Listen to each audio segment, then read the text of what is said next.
Yo sé de lo que vamos a hablar hoy, porque estudié criminalística 6 meses, rey. Así que no me lo vengas a discutir. ¡Ey! ¿Qué tal? Merna acá, laburando.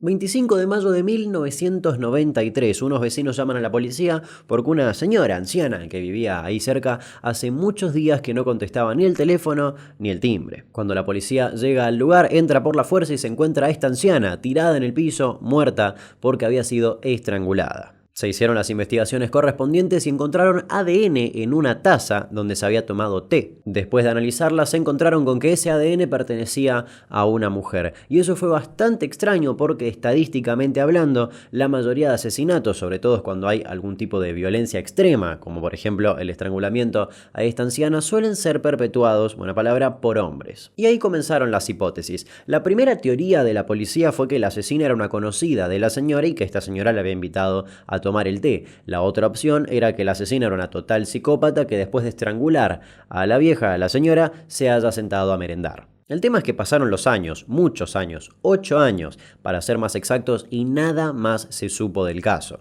Todo esto en Alemania y el caso seguía sin resolverse. Hasta que el 21 de marzo de 2001, la policía encontró a un señor que había sido asesinado a golpes en su departamento. Este hombre tenía 61 años. La policía analiza todo y encuentra ADN en un cajón de la cocina. Cuando ese ADN va al laboratorio, descubren que ese ADN es el mismo de la asesina de la anciana en el 93. Y eso generó todo un revuelo porque ya no estamos hablando de un solo crimen, sino de dos crímenes en distintas ciudades de Alemania y con 8 años de diferencia entre uno y otro. Casualmente, las dos víctimas tenían edades similares, y eso generó que se cree todo un equipo dedicado exclusivamente a descubrir a esta ya asesina serial. En octubre de ese mismo año, de 2001, se produce un robo en otra ciudad de Alemania y una mujer, también mayor, es golpeada por la espalda. Cuando la policía llega al lugar, encuentran una jeringa con restos de heroína, va al laboratorio, ¡pum!, el mismo ADN de la misma mujer. Ahora al menos la policía tenía más datos sobre esta asesina. Le gustaba matar gente grande, le gustaba robar al parecer,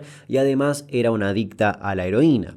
Y no parecía haber relación alguna entre las víctimas ni entre la asesina y las víctimas. Y acá empezó a pasar algo que es una locura. En el mismo mes, en octubre, la policía encuentra el mismo ADN de esta peligrosa y misteriosa asesina en los restos de una galletita que estaba dentro de un auto robado. Ahora al menos hay otro dato sobre la asesina: le gusta comer galletitas. En 2004 se produce un robo en una joyería. La policía analiza una pistola de juguete que habían encontrado a pocos metros del lugar, mismo ADN. Y lo loco de ese caso en particular es que fue en Francia. Es decir, que ahora no solo estamos hablando de una asesina serial a la que le gusta matar gente grande, le gusta robar, le gusta la heroína, le gustan las galletitas, sino que también le gusta viajar. Es decir, tiene dinero para irse a otro país. E incluso para viajar por toda Alemania asesinando o robando. Un año después, mayo de 2005, mismo ADN en una pistola robada. En 2006, un grupo de ladrones entró a una casa rompiendo la ventana. Cuando la policía analizó la piedra con la que rompieron la ventana, encontraron el mismo ADN. Es decir, esta peligrosa asesina serial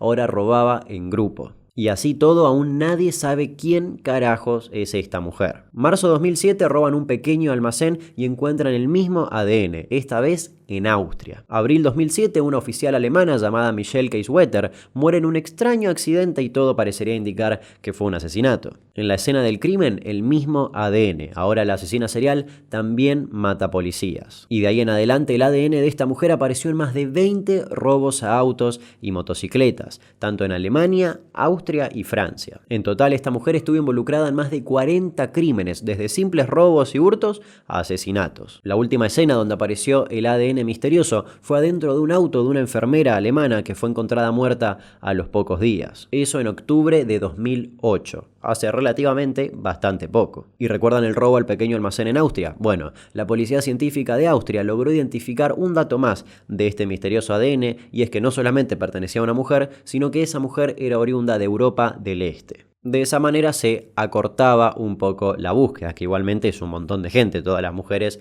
de Europa del Este. Después de la muerte de Michelle, esta policía alemana, este caso se hizo mundialmente conocido. Y todos los medios hablaban del fantasma de Heilbronn. Y para enero de 2009 la policía ofrecía una recompensa de 300.000 euros para cualquier persona que pueda dar datos que lleven al arresto de esta asesina serial. Y todo siguió en la nada, nadie aportaba ningún dato de relevancia más allá de esa increíble recompensa que se ofrecía a cambio. Hasta que en diciembre de 2009 la policía alemana publicó un comunicado que es quizás el más vergonzoso de su historia. La misteriosa y peligrosísima asesina serial jamás existió. Ojo, el ADN era cierto, apareció en más de 40 escenas del crimen, eso no hay ninguna duda. Y sí, ese ADN pertenecía a una mujer que sí era oriunda de Europa del Este, y para ser un poquito más específicos, esa mujer trabajaba en la compañía Greiner Bio One, compañía que se encargaba de hacer los hisopos con los que se levantaban las muestras de ADN. Es decir, había una señora que nunca se puso guantes para hacer los hisopos, bastoncillos o cotonetes, como sea que los conozcas, y esos bastoncitos salían ya contaminados desde la fábrica y no había una esterilización correcta por parte de la policía.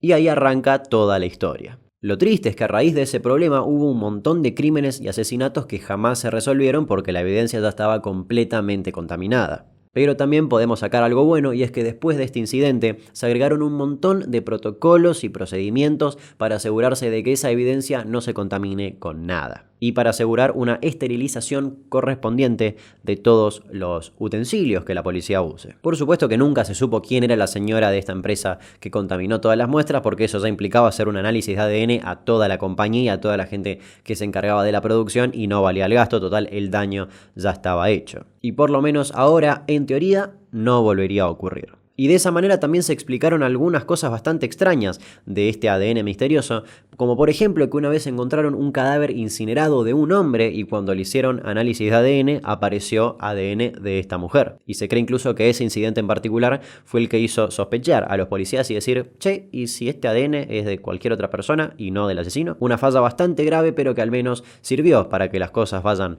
mejorando en ese plano. Y yo lo sé porque estudié criminalística, 6 meses, u 8 quizás.